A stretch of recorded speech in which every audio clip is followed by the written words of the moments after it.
तपाई उज्यालो radio network सुन्दै हुनुहुन्छ। अब सुरु हुन्छ कार्यक्रम देश परदेश। देश परदेश नेपाल सरकार र स्विस सरकार बीच भएको द्विपक्षीय सम्झौता अन्तर्गत श्रम, रोजगार तथा सामाजिक सुरक्षा मन्त्रालयको नेतृत्व र हेल्वेटास नेपालको प्राविधिक सहयोगमा सञ्चालित सुरक्षित आप्रवासन परियोजना सामीसँग सहकार्य गरी उत्पादन गरिएको हो।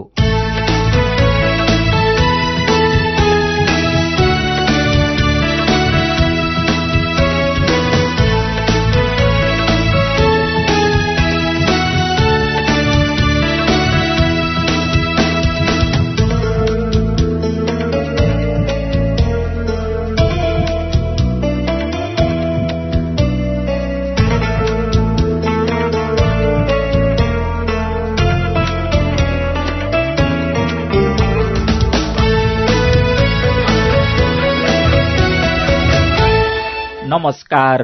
कार्यक्रम देश परदेशमा जानुका दुवाडी र मिलन तिमिल सिन्हाको स्वागत छ। देश परदेश कार्यक्रम हरेक मंगलबार यसै समयमा उज्यालो रेडियो नेटवर्क काठमाडौँमा 90 मेगाहर्जका साथै देशभरका विभिन्न एफएम रेडियो स्टेशन, उज्यालो मोबाइल एप्लिकेशन, उज्यालो अनलाइन र फेसबुक लाइभबाट एकसाथ प्रसारण हुन्छ र यसको पुनः प्रसारण बुधबार बेलुकी 5:20 सुन्न सकिन्छ।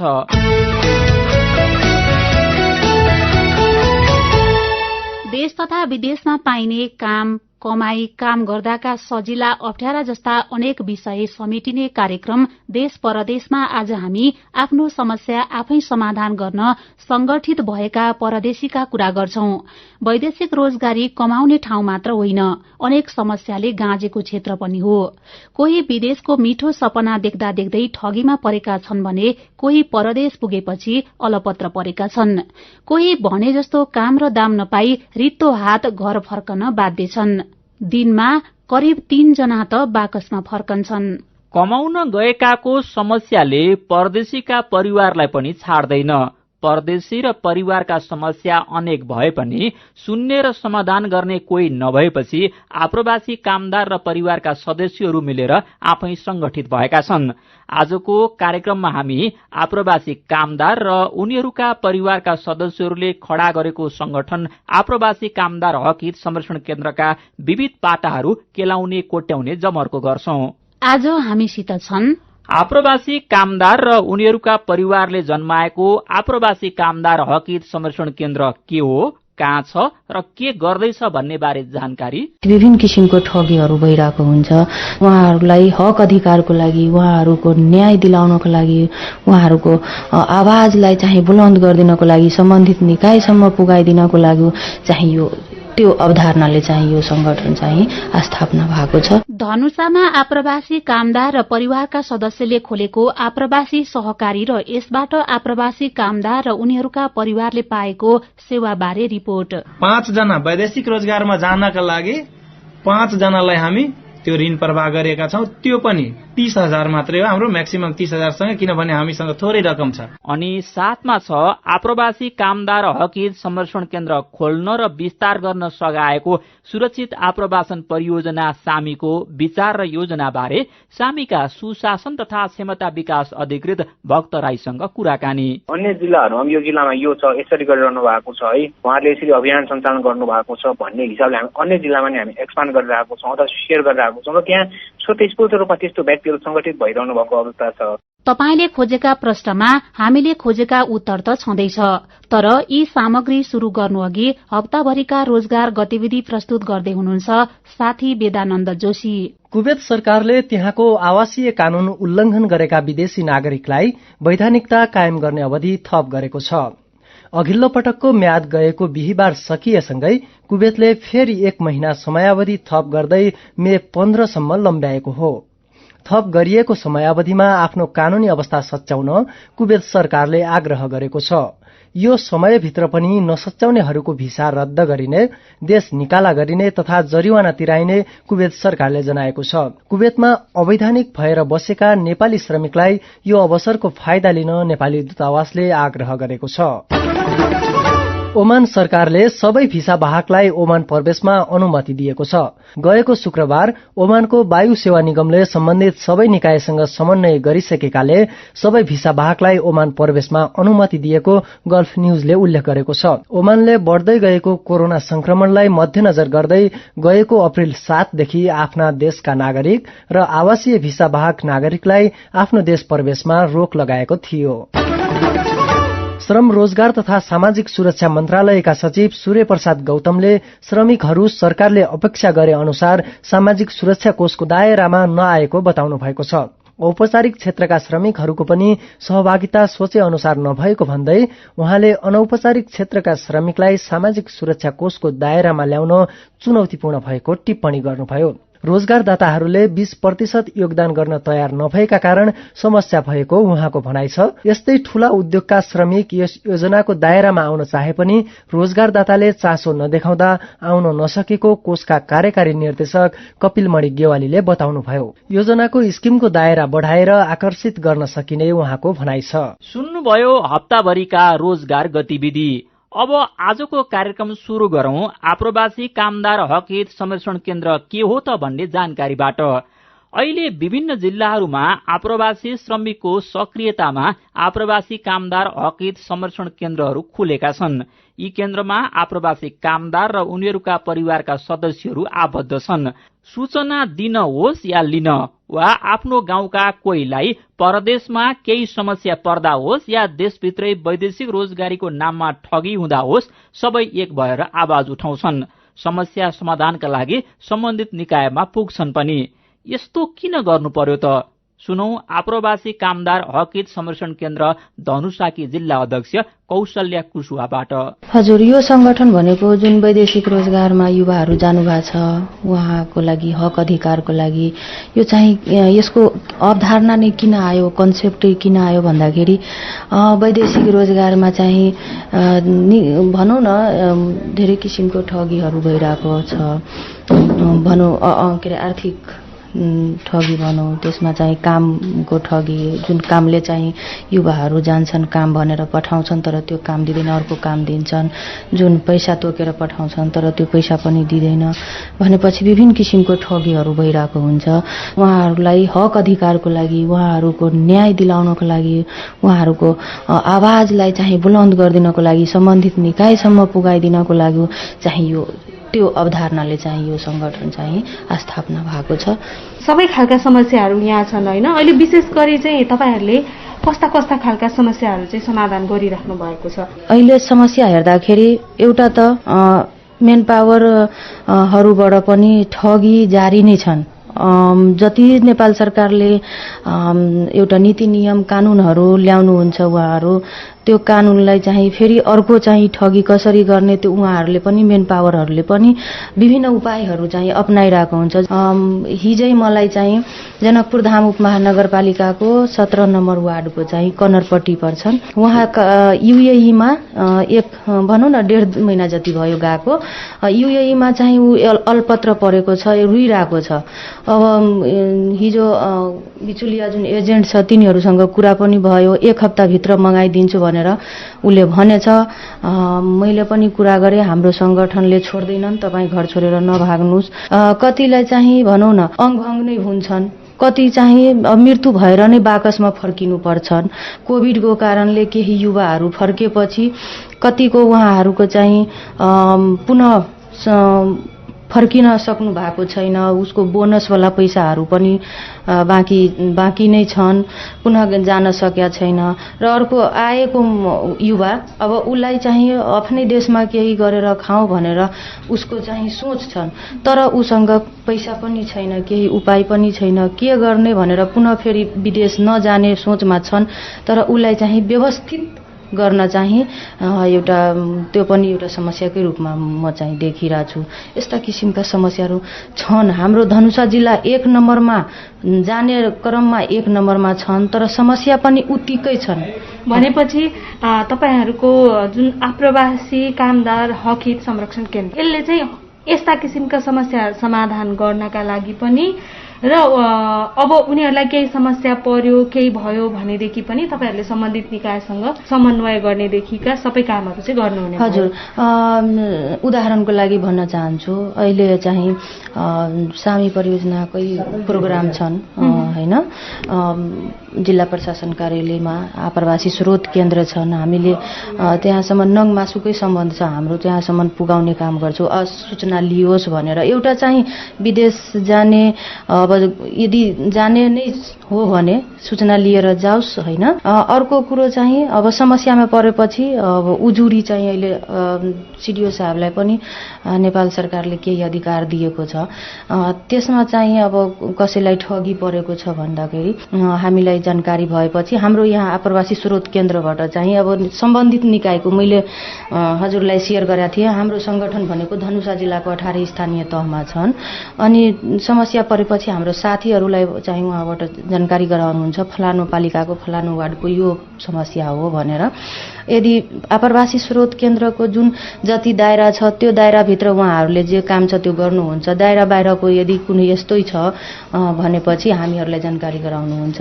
हामीलाई जानकारी गराइसकेपछि चाहिँ हामीले जिल्ला प्रहरी कार्यालय, जिल्ला प्रशासन कार्यालयसँग समन्वय सहकार्य गरेर चाहिँ अगाडि बढिरहेको हुन्छौँ। हाम्रो चाहिँ जिल्ला प्रहरी कार्यालयबाट, प्रशासनबाट राम्रै सपोर्ट हामीले पाइरहेछौँ। बेला बेलामा त तपाईँहरू ज्ञापन पत्र पनि बुझाउनुहुन्छ, यहाँ जिल्ला प्रशासन, जिल्ला प्रमुख जिल्ला अधिकारी मार्फत कतिपय अवस्थामा त तपाईँहरूको ज्ञापन पत्र चाहिँ प्रधानमन्त्रीलाई पनि लेखिरहेको हुनुहुन्छ होइन कहिलेकाहीँ। अब तपाईँहरूले यसरी गरेका मागहरू, तपाईँहरूले राख्नुभएका जुन समस्याहरू छन् नि, त्यसको सुनुवाई चाहिँ कतिको हुन्छ सम्बन्धित निकायबाट? हामीले मलाई याद छ अहिलेसम्म हामीले 6वटा ज्ञापन पत्र बुझाइसकेका छौँ। पहिलो पटक 28 बुन्दे जति बेला हामीले संगठन स्थापना गर्यौँ 2072 जेठ 1 गते हाम्रो संगठनको चाहिँ स्थापना भएको छ। त्यति बेला 28 बुन्दे माग राखेर हामीले चाहिँ सरकारलाई ज्ञापन पत्र बुझाएका थियौँ। त्यस्तै 18 बुन्दे, 16 बुन्दे, 7 बुन्दे, त्यसपछि लास्ट कोभिडको बेलामा चाहिँ हाम्रो कामदारहरूलाई चाहिँ सुरक्षित ल्याइदिनु पर्यो भनेर 25 बुन्दे बुझाएका थियौँ। त्यो बुन्देहरू बुझाउँदाखेरि त्यसबाट पनि हामीले एनालाइसिस गरेका छौँ। 28 बुन्दे जति बेला हामी बुझाएको थियौँ अहिलेसम्म 14वटा बुन्दा चाहिँ हाम्रो कार्यान्वयन भइसकेका छ। त्यो हाम्रो लागि राम्रो उपलब्धि भएको छ। अनि यसरी गरिरहेको हुन्छौँ र भएको छ, तर हामी चाहिँ बीचबीचमा चाहिँ घचघचाउने काम चाहिँ छोडेको छैनौँ, गरिरहेको हुन्छौँ। अब तपाईँको र मेरो कुरा सुनिराख्नु भएको छ जति पनि परदेशीले, उहाँलाई लाग्न सक्छ यो सङ्गठित चाहिँ किन हुनुपर्ने रहेछ भनेर। सङ्गठित भयो भने चाहिँ के फाइदा हुन्छ रहेछ? सबैजनालाई थाहा छ एकजनाले बोलेको कुरो भ्यालु हुँदैन, सुनिँदैन, कानसम्म पुगिँदैन। तर 10 जनाले बोलेको कुरो त्यसको छुट्टै असर हुन्छ। उहाँ हुनुहुन्थ्यो आप्रवासी कामदार हकित संरक्षण केन्द्र धनुषाकी जिल्ला अध्यक्ष कौशल्या कुशवाहा। केन्द्र मार्फत एक भएका आप्रवासी कामदार र उनीहरूका परिवारले धनुषामा आप्रवासी सहकारी पनि सञ्चालन गरिरहेका छन्। 2075 सालको चैत महिनादेखि आप्रवासी कामदार र परिवारले सञ्चालन गर्न शुरू गरेको सहकारीमा 448 जना शेयर सदस्य छन्। शेयर सदस्यले सहकारी मार्फत ऋण लिएर कृषि तथा अरू व्यवसाय त गर्छन् नै, विदेश जान ऋण पनि लिने गरेका छन्। कतिपय परदेशीका परिवारले त आफ्नो बालबच्चाको स्कूलको शुल्क तिर्न समेत सहकारीबाट सहुलियतमा ऋण लिएका छन्। आप्रवासी सहकारीले आप्रवासी कामदार र उनीहरूका परिवारलाई दिएको सुविधा बारेको रिपोर्ट अबको पालोमा। यो पहिलाचोटि म विदेश जानु बेलामा म एउटा अर्जेन्टलाई म दिए थियो 1 लाख रुपियाँ दिए थियो पहिला फर्स्ट चोटिमा होइन। त्यो अर्जेन्टलाई के भन्नु थियो, अब 3 महिनाको भित्रमा म उडाइदिन्छु भनेको कुरा त्यसले भनिरहेछ मलाई होइन। म त्यो विश्वासमा म 1 लाख रुपियाँ म जम्मा गर्यो। धनुषाका मनोज यादव। मलेसिया गएर फर्कनु भएका मनोजलाई कतारमा राम्रो काम र कमाई हुने आश देखाएर गाउँकै एजेन्टले 1 लाख रुपियाँ रकम पनि लिए। तर आज भोलि भन्दै वर्ष बित्यो, न एजेन्टले पैसा दिए न त विदेश नै पठाए। दिन्छु भन्दै महिनौसम्म भुलाए। आफ्नैको विश्वास गर्दा ठगीमा पर्नु भएका मनोजले आफ्नो समस्या आप्रवासी हकित संरक्षण केन्द्र धनुषामा राख्नुभयो। केन्द्रकै पहलमा ठगी भएको रकम ब्याज सहित फिर्ता भयो। त्यसपछि मनोज पनि केन्द्रमा आबद्ध हुनुभयो। आप्रवासी कामदार र परिवारका सदस्य मिलेर खोलेको आप्रवासी सहकारीबाट ऋण पनि मिल्यो। त्यसपछि भने मनोजले आफ्नै घरमा व्यवसाय थाल्नुभयो। त फर्स्ट चोटीमा मेरो गाउँको डाक्टर अनि देवेन्द्र यादव छ नि, त्योसँग म सोधेको, भाइ मेरो पैसा कसरी उपर हुन्छ? त्यसले भनेको डाइरेक्ट तिमी दुखरनसँग सरसँग कुरा गर, अपरासीको क्षेत्रीय केन्द्रीय अध्यक्ष हो होइन। म त्योसँग कुरा गरी दाइ असरी समस्या छ दुखरन सर होइन। तब त्यो मान्छेले मलाई 1 लाख रुपियाँ फर्काइदियो होइन। अब यो अपरासी केन्द्रीयमा म पनि जुरिसक्यो, मेरो पनि विश्वास लाग्यो धेरै राम्रो छ होइन, धेरै व्यवहार राम्रै छ, धेरै कुरा मलाई अप्ठ्यारो लाग्दैन होइन। धनुषाकै लक्ष्मीनिया गाउँपालिका 1 की कुसुमदेवी मालिका पनि छोरा र देवर रोजगारीका लागि विदेश गएका छन्। उहाँले आफैले उनीहरूलाई विदेश पठाउनु भएको हो। श्रीमान बिमार छन्, त्यसैले पनि कुसुमदेवीले नै घर चलाउनु पर्छ। उहाँ नै घरको मूली हुनुहुन्छ भने आप्रवासी बहुउद्देश्य सहकारीको कोषाध्यक्ष पनि हुनुहुन्छ। आवश्यकता परेको बेलामा सहकारीबाट ऋण पनि लिनुहुन्छ। अन्य ठाउँबाट लिँदा ब्याज महँगो हुन्छ, तर आप्रवासी कामदारले आफ्नै लागि खोलेको सहकारी भएकाले ब्याजमा सस्तो र ऋण लिन पनि सजिलो छ भन्नुहुन्छ कुसुमदेवी। एकदम सहज है कि दोसर में हमरा 18% 16% पैसा दै छै आ ओइ में के रिन्यू बन जाय छी, हमरा उ बैंक के फायदो नै दै छै। अपने ई सहकारी खोलली त एकेटा मनो है कि हमरा अपन बैंक भेल, हम अपने से काम करे छी आ 12% कोई नै पैसा दै छै त 12% ढोआ लगा के हम सब अपने काम करे छी। बचत धरे ला एकदम सजिलो होइ छै। धनुषाको शहीदनगर नगरपालिका की आरती शाहले अहिले आप्रवासी ब्युटी पार्लर सञ्चालन गरिरहनु भएको छ। आप्रवासी सहकारी मार्फत नै आरतीले ब्युटी पार्लरको सिप सिक्न पाउनुभयो। आफू परदेशीको परिवार भएकै कारण सिप सिक्न पाउँदा आरती दंग हुनुहुन्छ। आरतीका श्रीमान कतारमा छन्। घरमा 2 बालबच्चा हुर्काउँदै आरती पार्लर चलाउनुहुन्छ। आफ्नो खर्च आफै पुर्याउनुहुन्छ। फसल चलाउँछु अनि बच्चाहरू त 2टा घर कामहरू गर्छु बस। अनि यहाँ ब्युटी पार्लर भन्दा यहाँ राम्रै बन्न नै आउँछन् मान्छेहरू? अहिले त आएको छैन त, त्यस्तो चल्दैन। खालि त्यो आइब्रो सबै बनाउँछ, फेस ब्लिच गर्नु आउँछ अनि कस्मेटिकहरू बिक्री हुन्छ बस। अनि हेयर कटिङहरू आउँछ। यो सिक्नुभन्दा पहिला त घरमै बस्नुहुन्थ्यो होला नि त? हजुर, घरमै बसिरहेको। त्यो बेला चाहिँ घरमा बालबच्चा हेरेर मात्रै बस्ने कि कस्तो?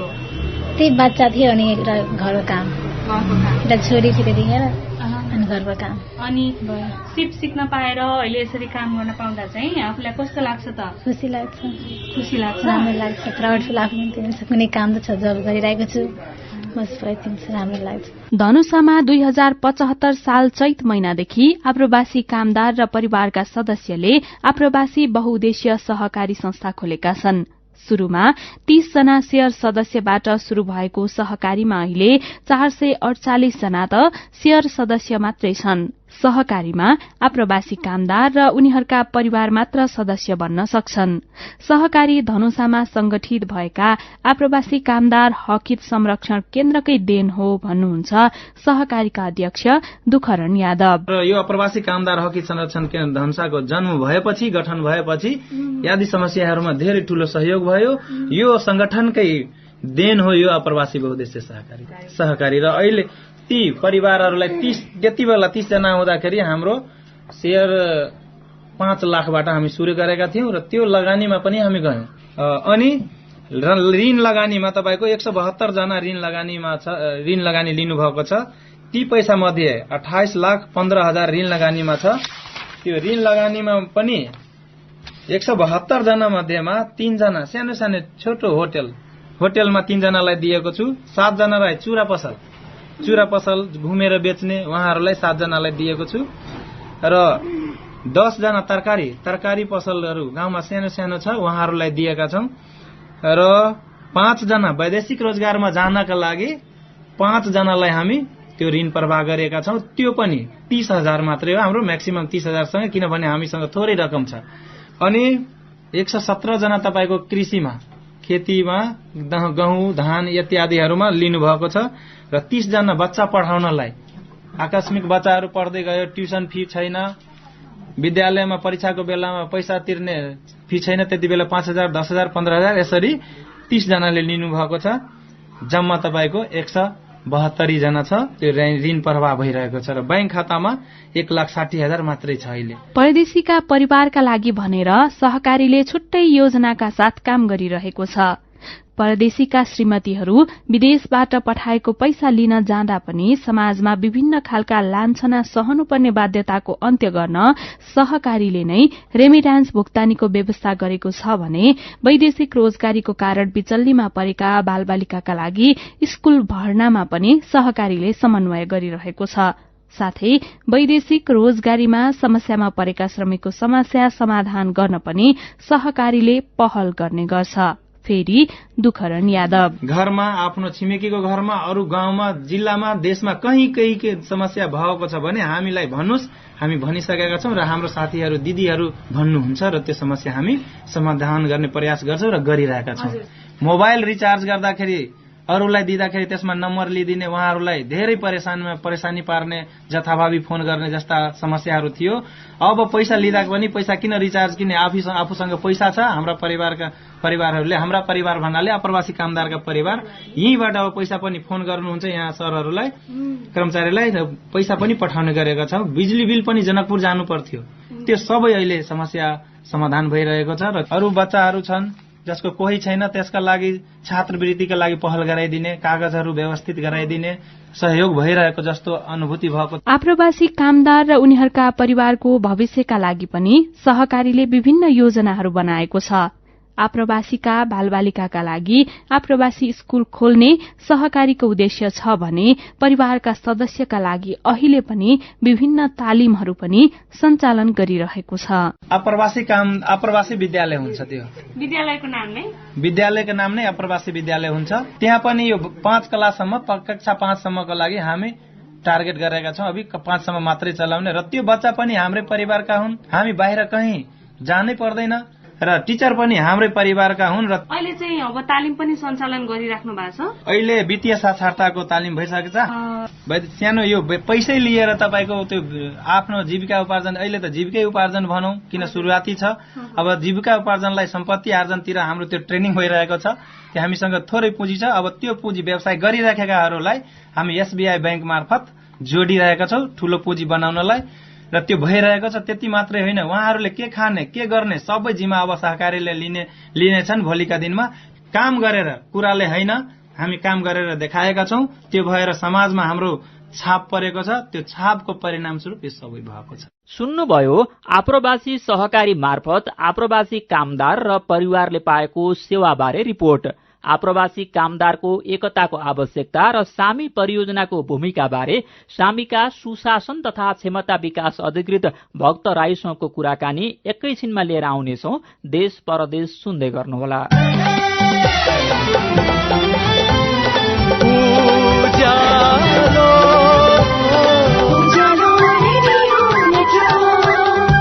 सीधा कुरा प्रश्न विचार उज्यालो रेडियो नेटवर्क। उज्यालो रेडियो नेटवर्कमा तपाईं अहिले सुन्दै हुनुहुन्छ कार्यक्रम देश परदेश।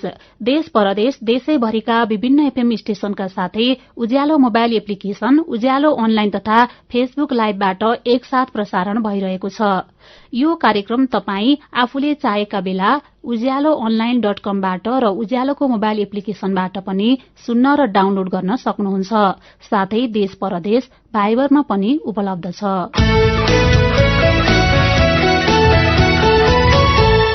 कार्यक्रम देश परदेशमा आज हामी आफ्नो हक अधिकारका लागि आप्रवासी कामदारहरूले गरेको संगठित प्रयासको काम र कुरा गरिरहेका छौं। यतिन्जेल सुन्नुभयो आप्रवासी कामदार हक हित संरक्षण केन्द्र के हो र यसले के गर्छ भन्ने विषयमा धनुषाकी जिल्ला अध्यक्ष कौशल्या कुशवाहासँगको कुराकानी। अनि सुन्नुभयो आप्रवासी कामदार र परिवारका सदस्य मिलेर खोलेको आप्रवासी सहकारीले दिएको सेवा बारेको रिपोर्ट पनि। अब कुरा गर्ने पालो केन्द्रसित नजिकको साइनो भएको सामी परियोजनाको। नेपाल सरकार र स्विस सरकार बीच भएको द्विपक्षीय सम्झौता अन्तर्गत श्रम रोजगार तथा सामाजिक सुरक्षा मन्त्रालयको नेतृत्व र हेलबटास नेपालको प्राविधिक सहयोगमा सञ्चालित सुरक्षित आप्रवासन परियोजना अहिले 39 जिल्लाका 156 पालिकामा सञ्चालित छ। आप्रवासी कामदार हक हित संरक्षण केन्द्र परियोजना सञ्चालन भएका जिल्लाहरूमा सक्रिय छन्। यसको कारण परियोजना र आप्रवासी कामदार हक हित संरक्षण केन्द्र बीच भइरहेको समन्वय पनि हो। यही विषयमा हामीले परियोजनाका सुशासन तथा क्षमता विकास अधिकृत भक्त राईसँग कुराकानी गरेका छौं। हामीको भूमिका के रह्यो भन्ने सन्दर्भमा चाहिँ अब हामी परियोजनाले चाहिँ खास गरी यो वैदेशिक रोजगार क्षेत्रमा अथवा वैदेशिक रोजगारमा जाने व्यक्तिहरूको वैदेशिक रोजगारको यात्रालाई सुरक्षित, मर्यादित र भनौँ न उपलब्धिमूलक बनाउन सघाउने चाहिँ यसको एउटा मुख्य लक्ष्य रहेको छ। त्यो सँगसँगै जाने व्यक्तिहरूको कुरा सँगसँगै चाहिँ फर्केर आउने व्यक्तिहरूको सन्दर्भमा पनि चाहिँ उहाँहरूलाई कसरी मद्दत गर्न सकिन्छ, फर्केर आउने व्यक्तिहरूको सवालहरू के हो भन्ने कुरा चाहिँ हामीले कार्यक्रमको दौरानमा सुनिरहेको सन्दर्भमा चाहिँ उहाँहरूले आफ्नो हक अधिकार स्थापनाको लागि अथवा यो स्थापित गर्नको लागि चाहिँ उहाँहरूको आवाजहरू हामीले चाहिँ बुलन्द भएको अथवा त्यही खालको चाहिँ आवाजहरू उठिरहेको सन्दर्भमा चाहिँ तपाईँको उहाँहरूको सङ्गठन, उहाँहरूको चाहिँ यो चाहिँ एउटा सङ्गठन चाहिँ अलिकति संरचनागत हिसाबले अगाडि बढाउन सकियो भने अझै धेरै उहाँहरूको आवाजलाई, उहाँहरूको चाहिँ तपाईँको यो अधिकारहरूलाई स्थापित गर्नको लागि मद्दत पुग्न सक्छ होला र त्यो क्षेत्रमा हामीले सहजीकरण गर्न सक्यौँ भने पक्कै पनि चाहिँ यो फलदायी हुन सक्छ भन्ने हिसाबले नै हो। खास गरी चाहिँ अथवा हाम्रो भूमिका चाहिँ त्यहाँ नै रहन्छ, सहजीकरणमा नै भूमिका रहन्छ। अर्को प्रश्न चाहिँ किन आवश्यक ठान्नुभयो भन्ने कुरा चाहिँ अब कस्तो छ भने जसको सवाल उसको आवाज भन्छ है तपाईँको। अब वैदेशिक रोजगारबाट फर्केर आएको व्यक्तिहरूको लागि विभिन्न नीतिगत व्यवस्थाहरू भएको छ। जस्तो तपाईँ नेपालकै 15 योजना हेर्नुहुन्छ भने विदेशबाट फर्केर आएको व्यक्तिहरूको सिप पुँजीहरूलाई चाहिँ त्यो क्षेत्र भनौँ न यो उत्पादनशील क्षेत्रमा चाहिँ तपाईँको लगानी गर्नको लागि चाहिँ कार्यक्रमहरू सञ्चालन गर्ने भन्ने कुराहरू उल्लेख छ। त्यसै गरी स्थानीय सरकार सञ्चालन ऐनको कुरा गर्ने हो भने पनि त्यो सिप पुँजी र प्रविधिहरू अथवा त्यस्तो अनुभवहरूलाई चाहिँ तपाईँको यो क्षेत्रमा भनौँ न उत्पादनमूलक क्षेत्रमा परिचालन गरिनेछ भन्ने लगायतका हामी देख्न सक्छौँ। यो सन्दर्भमा चाहिँ उहाँहरूकै लागि चाहिँ के कस्तो नीतिगत व्यवस्थाहरू छ एउटा कुरा त्यो चाहिँ जानकारी गराउने र त्यो जानकारी सँगसँगै चाहिँ उहाँहरूको नै सहभागिता त्यो सन्दर्भमा भयो भनेदेखि चाहिँ अझै धेरै चाहिँ तपाईँको यो के भन्छ उहाँहरूको भूमिका बढ्न सक्छ र त्यो सँगसँगै चाहिँ भनौँ न यो उहाँहरूको सहभागिताले योजना निर्माण, योजना तर्जुमा प्रक्रियामा पनि चाहिँ तपाईँको सघाउ पुग्न सक्छ। उहाँहरूको अनुभवहरूले चाहिँ उहाँहरूको सहभागिताले भन्ने कुरा भयो र अझै त तपाईँको फर्केर आएको व्यक्तिहरूले चाहिँ टुक्रा टुक्रा रूपमा, ससाना रूपमा विभिन्न खालको चाहिँ प्रयासहरू गरिरहनु भएको छ। तर त्यो चाहे आयमूलक क्षेत्रमा होस् अथवा त्यो कसैलाई मद्दत गर्ने सन्दर्भमा होस् अथवा यो भनौँ न कुनै पनि तपाईँको व्यक्तिहरूलाई चाहिँ सघाउने सन्दर्भमा होस् अथवा गाउँघरमा चाहिँ विदेशबाट प्राप्त अनुभवलाई चाहिँ तपाईँको फैलाएर चाहिँ जनचेतना वृद्धि गर्ने सन्दर्भमा होस् उहाँहरूले गरिरहनुको अवस्थामा चाहिँ अब सङ्गठित हिसाबले चाहिँ एक भएर उहाँहरू अगाडि बढ्नु सक्नुभयो भनेदेखि चाहिँ अझै धेरै चाहिँ त्यो कुराहरू, त्यो कार्यहरू चाहिँ अझै धेरै प्रभावकारी हुन्छ र सशक्त हुन सक्छ भन्ने हिसाबले चाहिँ यसको चाहिँ तपाईँको आवश्यकता महसुस गरिएको छ। आप्रवासी कामदारहरू एक हुने एउटा सुरुवात चाहिँ कहाँबाट भएको थियो र अहिले चाहिँ यो आप्रवासी कामदार हक हित संरक्षण केन्द्र भनेर चाहिँ कतिवटा जिल्लाहरूमा चाहिँ सङ्गठित हुनुभएको छ? अब यो आप्रवासी हक हित केन्द्र चाहिँ सुरुवात चाहिँ सबैभन्दा पहिला चाहिँ सर्लाहीबाट चाहिँ सुरुवात भएको हो। यो सङ्गठन चाहिँ पछिल्लो समयमा आएर धनुषा लगायतको विभिन्न जिल्लाहरूमा एकदमै सक्रिय हिसाबले लागिरहनु भएको छ। त्यो साङ्गठनिक हिसाबले अथवा त्यो विषयवस्तुमा वकालतको हिसाबले चाहिँ अगाडि बढिरहनु भएको स्थिति छ। सङ्गठन चाहिँ अहिले चाहिँ तपाईँको जम्मा 24वटा जिल्लामा चाहिँ पुगिसकेको अवस्था छ।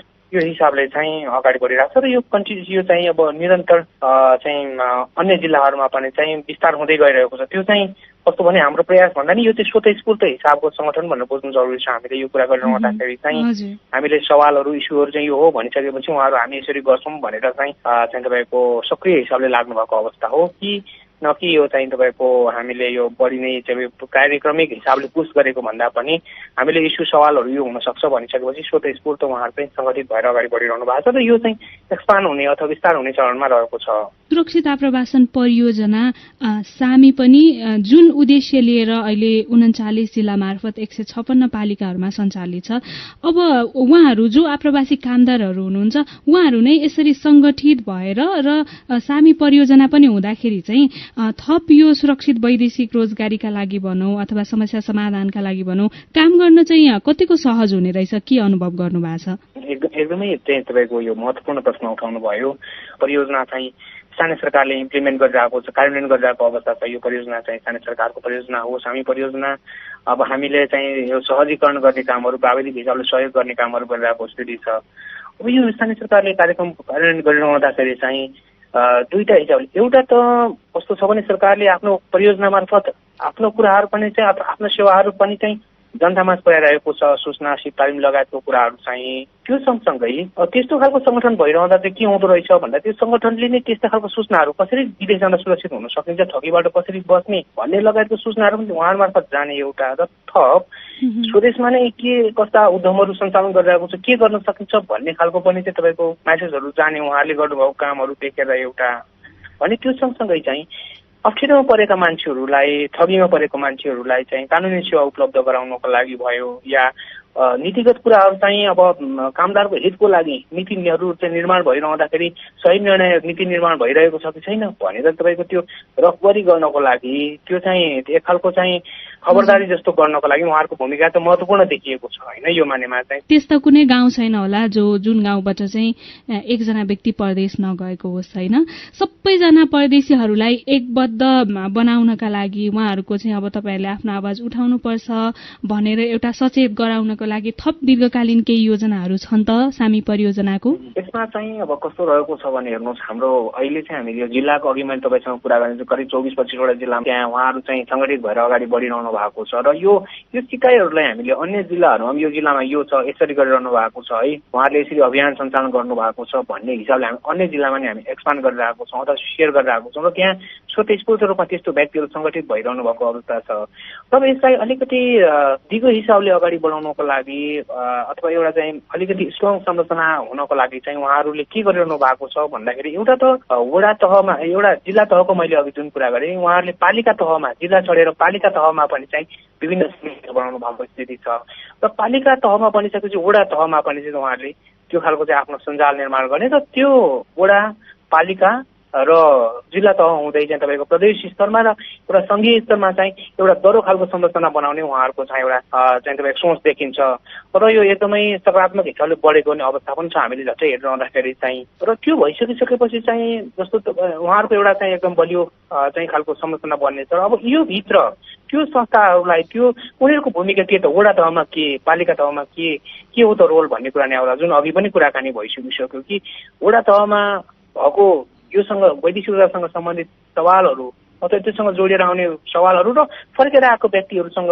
जोडिएर आउने सवालहरू, चाहे त्यो सूचनाको फैलाउने कुरामा प्रवाहको सन्दर्भमा होस् वा यो फर्केर आएको व्यक्तिहरूको ज्ञान सिप र तपाईँको यो अनुभवलाई उपयोग गर्ने कुरामा होस्, त्यो रणनीतिक योजनाहरू तर्जुमादेखि लिएर निर्णय प्रक्रियासम्ममा चाहिँ उहाँहरूको सहभागिता रहने भन्ने उहाँहरूको परिकल्पना छ भने त्यो सँगै पालिका तहमा त्यही खालको चाहिँ एउटा चाहिँ उहाँहरूको सहभागिताको कुरा छ र यसरी चाहिँ रणनीतिक हिसाबले आफ्नो चाहिँ तपाईँको उपस्थितिहरू जनाउने र त्यो खालको चाहिँ एउटा सरकारलाई सहयोग, यसमा चाहिँ अधिकार मात्रै खोजिएको छैन, कर्तव्यको कुरा नै छ। कतिपय चाहिँ फर्केर आउने व्यक्तिहरूले चाहिँ हामीले कसरी काम गर्ने भन्ने उहाँहरू कर्तव्यको कुरा नै उल्लेख गर्नुभएको छ। उहाँहरूले वकालत त गरिरहनु भएको जस्तो तपाईँको फ्री टिकट चाहिँ कार्यान्वयन हुनुपर्छ भनेर उहाँले विभिन्न चरणमा चाहिँ दबावहरू र्यालीहरू आयोजना गर्ने, त्यो खालको विज्ञप्तिहरू दिने, ज्ञापन पत्र बुझाउने कामहरूदेखि लिएर विभिन्न कामहरू गरिरहनु भएको छ। र अब बन्ने पोलिसीहरूमा पनि त्यो खालको चाहिँ हाम्रो चाहिँ इन्फ्लुएन्स रहन्छ भन्ने कुरा नै उहाँहरूको त्यो खालको लक्ष्यहरू देखिन्छ भने अर्को चाहिँ पहिला एउटा भनौँ जस्तो मेन पावर कम्पनीहरू म एकदम सकारात्मक हिसाबले भनिरहेको छु। जस्तो अब 854-55 कति छ अहिलेको करेन्ट सिचुएसन हेर्दा उहाँहरूले चाहनुभयो भनेदेखि चाहिँ यो क्षेत्रको कुनै पनि पोलिसी बनाउनु पर्यो भने उहाँले राम्रै इन्फ्लुएन्स गर्न सक्नुहुन्छ। अरू विभिन्न पेसा व्यवसायवालाहरूको सङ्गठन तर हाम्रो पनि त्यो खालको भइदियो भने चाहिँ हामी दुईटा कुरा, एउटा अधिकार स्थापित गर्न र हाम्रो कर्तव्य निर्वाह गर्नको लागि पनि चाहिँ हामीले राम्रै मद्दत गर्न सक्छौँ भन्ने उहाँहरूको चाहिँ आवाज पनि सुनिएको छ। त्यो मानेमा चाहिँ यो दिगो भएर जान्छ, दिगो रूप लिन्छ भन्ने कुरा हो।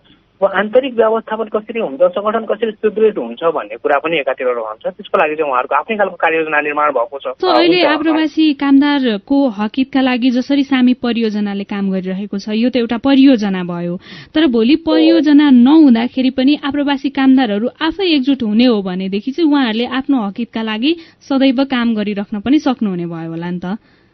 हो सामीको हो एक्ज्याक्टली सही कुरा भन्नुभयो। भोलि सुरक्षित आप्रवासन परियोजना अथवा आप्रवासी स्रोत केन्द्र नभइरहँदाखेरि उहाँहरूको उपस्थिति चाहिँ अब महत्त्वपूर्ण हुन्छ र यो क्षेत्रमा चाहिँ उहाँहरूले यो सेवाहरूलाई यो खालको चाहिँ तपाईँको आवाजहरूलाई चाहिँ अथवा यो खालको चाहिँ सूचनाहरूलाई उहाँले निरन्तर चाहिँ प्रवाह गर्न सक्नुहुन्छ। र यो एउटा दिगो रूप पनि हुनसक्छ, जो दिगो सङ्गठन पनि हुनसक्छ सामी परियोजनाको अनुपस्थित भएको अवस्थामा चाहिँ। उहाँ हुनुहुन्थ्यो सामीका सुशासन तथा क्षमता विकास अधिकृत भक्त राई। कार्यक्रममा अब तपाईले सोधेका प्रश्नमा हामीले खोजेका उत्तरको पालो। बहराइनबाट गम प्रसाद विश्वकर्मा सोध्नुहुन्छ, म 12 वर्षदेखि बहराइनमा वाचम्यानको रूपमा कार्यरत छु। कम्पनी कामदारको भिसामा आएको हुँ, तर यहाँ आएर अर्कै काम दियो। कम्पनीकै सुविधा दिने मौखिक सहमति र 10 वर्षसम्म कम्पनीकै भिसामा वाचम्यानको काम गरे, तर पछिल्लो 2 वर्षदेखि अचानक मेरो भिसा घरेलु कामदारका रूपमा परिवर्तन गरिदिएको रहेछ, तर यसबारे मलाई जानकारी नै दिएन।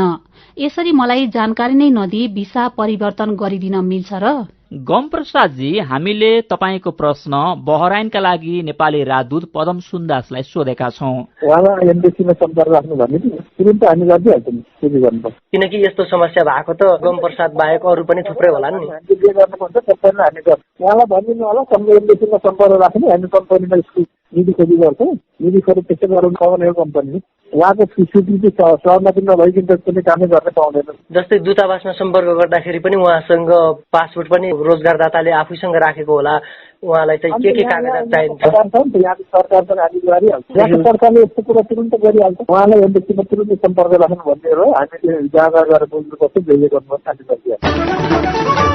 वैदेशिक रोजगार सम्बन्धी आफ्ना प्रश्न, समस्या, अनुभव तथा भोगाई सहित कार्यक्रम देश परदेशमा तपाई पनि सहभागी हुन सक्नुहुन्छ। इमेल ठेगाना desh@unn.com.np मा आफ्नो समस्या, प्रश्न र भनाई पठाएर यो कार्यक्रममा सहभागी हुन सकिन्छ। मोबाइलमा भएको उज्यालो एप्लिकेशनबाट र विचार वा प्रश्न एसएमएसबाट पनि पठाउन सकिन्छ। मोबाइलको म्यासेज बक्समा कार्यक्रम देश परदेशको छोटकरी रूप डीपी टाइप गरी 1 स्पेस दिएर आफ्ना कुरा लेख्नुहोस् अनि 35566 नम्बरमा पठाउनुहोस्। म्यासेज हामी कहाँ आइपुग्छ। आफ्नो विचार, प्रश्न र भनाई आफ्नै आवाजमा रेकर्ड गराउन हाम्रो टोल फ्री नम्बर 166001 54566 मा बिहान 9 बजेदेखि बेलुकी 5 बजेसम्म फोन गर्दा पनि हुन्छ। उज्यालोको फेसबुक पेज facebook.com/उज्यालो वा मोबाइल एप्लिकेशनबाट पनि हामीलाई सल्लाह र सुझाव दिन तथा गुनासो र जिज्ञासा छाड्न सक्नुहुन्छ। हामी तपाईका गुनासा, सुझाव र प्रतिक्रियाको सधैँ स्वागत गर्छौं र तपाईलाई परेका समस्या समाधान गर्न कोशिश गर्छौं। तपाईको परदेशको भोगाई उज्यालो अनलाइनमा प्रकाशित पनि गर्छौं। देशभरका विभिन्न एफएम रेडियो स्टेशन, उज्यालो एप्लिकेशन, उज्यालो अनलाइन तथा फेसबुक लाइभबाट एकसाथ प्रसारण भइरहेको कार्यक्रम देश परदेशको समय आजलाई सकिन लाग्यो। कार्यक्रम सुन्नु भएकोमा तपाईलाई धन्यवाद। उज्यालो online.com र उज्यालोको मोबाइल एप्लिकेशनमा ताजा खबर र जानकारी पढ्न र सुन्न अनुरोध गर्दै आजलाई सञ्जिता देवकोटा, वेदानन्द जोशी, प्राविधिक साथी संघर्ष विष्टसँगै जानुका दुवाडी र मिलन तिमिल सिन्हा पनि बिदा हुन्छौं। नमस्कार।